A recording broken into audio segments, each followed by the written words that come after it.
7వ తరగతి రాష్ట్ర స్థాయి విద్యార్థులు సిద్ధంగా ఉండాలి. మొదటి బహుమతి 76 మార్కులతో నెల్లూరు జిల్లా కావలి మండలం ఏకే మున్సిపల్ యూపీఎస్ 25వ వార్డు విద్యార్థి గుడిమెట్ల సాయి రమ్యశ్రీ. గట్టిగా చప్పట్లతో సాధారణంగా వేదిక మీదకి ఆహ్వానిస్తూ ఉన్నాం.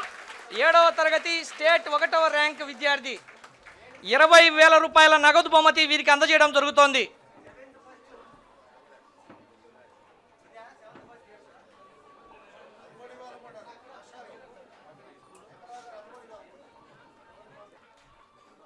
ఇక రాష్ట్ర స్థాయిలో 2వ బహుమతి 69 మార్కులతో కర్నూలు జిల్లా కర్నూలు మండలం doctor APJ Abdul Kalam memorial municipal corporation high school Kurnool విద్యార్థి జల్లు సాయి కార్తిక్ 15,000 రూపాయల నగదు బహుమతి అందుకోబోతున్నారు. వారికి గట్టిగా మీ యొక్క కరతాళ ధ్వనులతో అభినందనలు తెలియజేయవలసిందిగా మరీ కోరుతూ ఉన్నాం.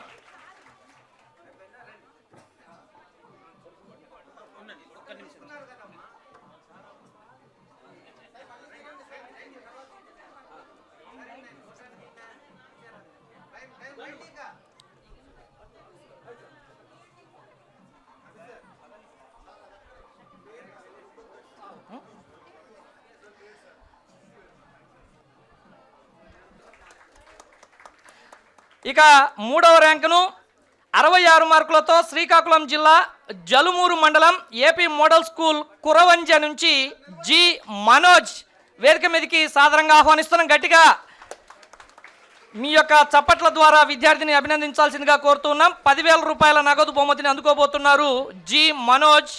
66 మార్కులు శ్రీకాకుళం జిల్లా జలుమూరు మండలం ఏపీ మోడల్ స్కూల్ కురవంజ.